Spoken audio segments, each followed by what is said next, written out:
Bienvenue sur Africa 24 dans cette nouvelle édition du Non-Stop Info au sommaire de l'actualité. Tension post-électorale au Bénin. Ce mercredi 1er mai, la résidence de l'ex-président Thomas Boni Yayi a été encerclée par la police. En soutien, des manifestants se sont rassemblés devant son domicile. Ils ont dénoncé une dérive autoritaire. En Côte d'Ivoire, l'éducation nationale recrute. Pour combler un fort déficit d'enseignants, l'État va engager 10 300 enseignants. La construction de plus de 4 000 nouvelles salles de classe devrait également être réalisée. Et cette bonne nouvelle, en Tanzanie, le nombre de décès dus au paludisme a diminué de 68,3% entre 2014 et 2018. L'amélioration du diagnostic de la maladie a notamment soutenu cette avancée selon les autorités. Mais tout d'abord, un 1er mai mouvementé au Bénin ce mercredi. La maison de l'ancien chef de l'État, Thomas Boni Yayi, était encerclée par les forces de l'ordre. L'ex-président avait appelé au boycott des élections législatives de dimanche 28 avril. Pour apporter leur soutien à l'ancien président, des dizaines de milliers de militants se sont regroupés devant son domicile.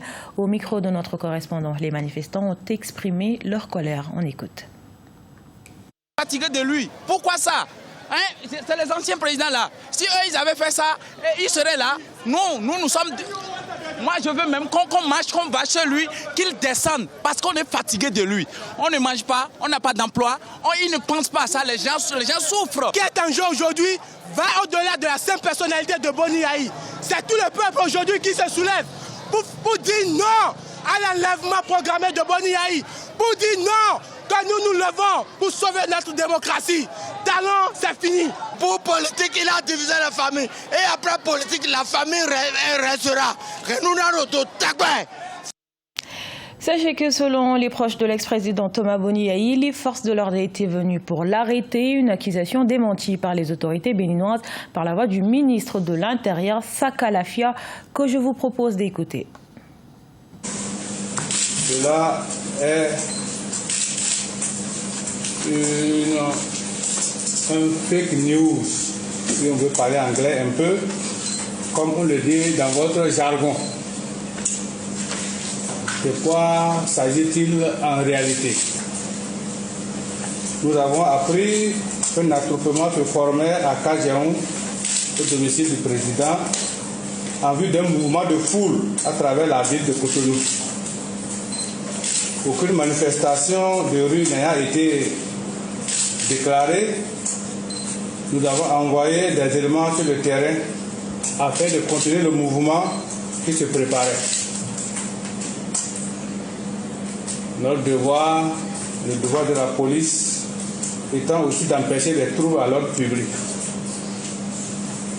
Je peux vous assurer qu'aucun projet d'arrestation de l'intéressé n'a existé, contrairement à ce qui est relayé. Je vous remercie. Et les premiers résultats des élections législatives du 28 avril sont connus. Selon la commission électorale, le taux de participation s'élève à 22,9%, le plus bas de l'histoire du Bénin. Seuls 2 partis proches du pouvoir ont participé à ce scrutin, pour lequel l'opposition a été exclue en signe de protestation. Les leaders de l'opposition avaient appelé au boycott, largement suivi dans le pays. Reportage à Cotonou de notre correspondant Lefté Ono. Verdict du scrutin législatif du 28 avril 2019 au Bénin. La Commission électorale nationale autonome a proclamé les grandes tendances mardi 30 avril 2019. Les suffrages exprimés s'élèvent à 1 147 625 voix, soit 22,99% de taux de participation. Le vote n'a pu se tenir dans 39 arrondissements en raison de nombreux incidents. Selon ces premières tendances, l'Union progressiste décroche 47 sièges contre 36 pour le bloc républicain, tous des partis de la mouvance présidentielle. À la Sénat, nous n'avons pas apporté un jugement de valeur sur le taux de participation.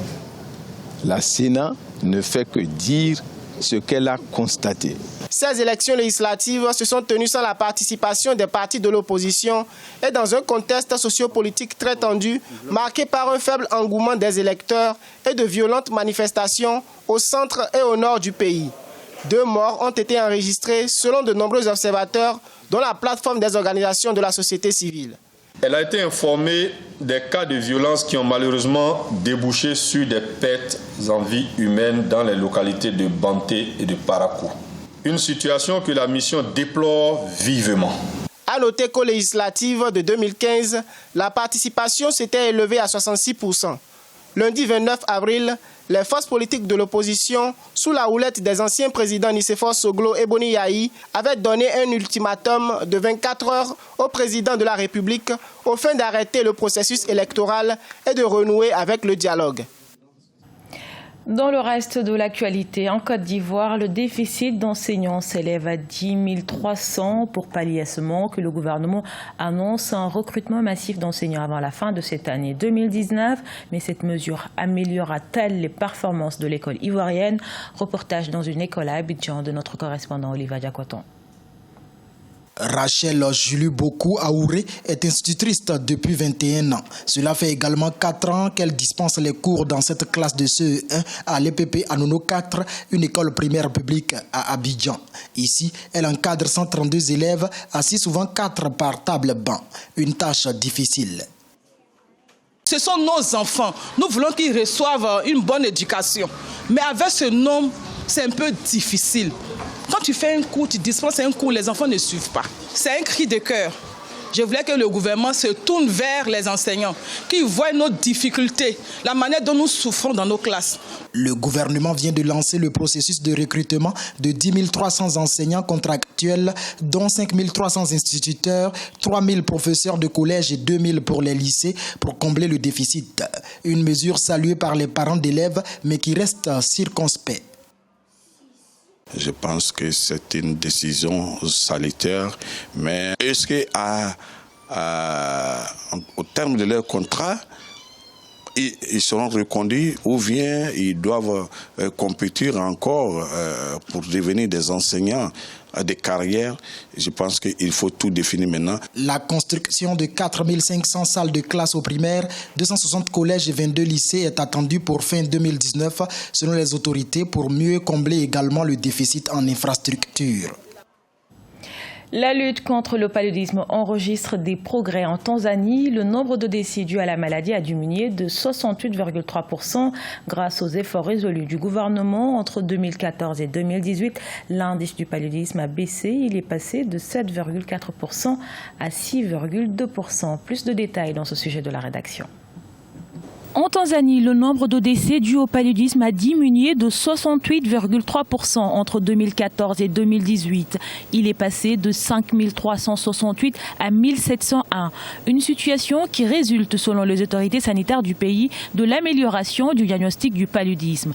Ainsi, le nombre de patients dépistés à l'aide du test de diagnostic rapide du paludisme et du microscope est passé de 16 290 en 2014 à 22 millions en 2018. Les statistiques recueillies auprès des établissements de santé indiquent que le nombre de patients et de décès dus au paludisme a considérablement diminué au cours de la dernière décennie. La plupart des citoyens bénéficient actuellement de ces stratégies et d'autres services importants pour lutter contre le paludisme. En plus d'un meilleur diagnostic, plusieurs stratégies dont l'utilisation des moustiquaires traités, la pulvérisation de résidus dans les espaces intérieurs et la gestion des ressources larvaires sont désormais mises en œuvre avec plus d'efficacité. Un accent particulier est mis sur les femmes enceintes. Il faut mener une lutte vectorielle parce que nous savons aujourd'hui que les moustiques ont développé ce qu'on appelle une résistance antiseptique. Donc il faut une lutte vectorielle aujourd'hui, par exemple aller au niveau des grands lacs, pulvériser aux alentours de la maison pour tuer des populations de moustiques. En dépit des exemples comme la Tanzanie, l'Afrique supporte encore une part disproportionnée de la charge mondiale du paludisme selon les données de l'Organisation mondiale de la santé. En 2017, près de la moitié des cas dans le monde ont été enregistrés dans 5 pays, à savoir le Nigeria, la République démocratique du Congo, le Mozambique, l'Inde et l'Ouganda. Ce journal a été réalisé par l'ensemble de la rédaction. Merci pour votre fidélité. À retrouver dans un instant une nouvelle édition de l'actualité sur Africa 24.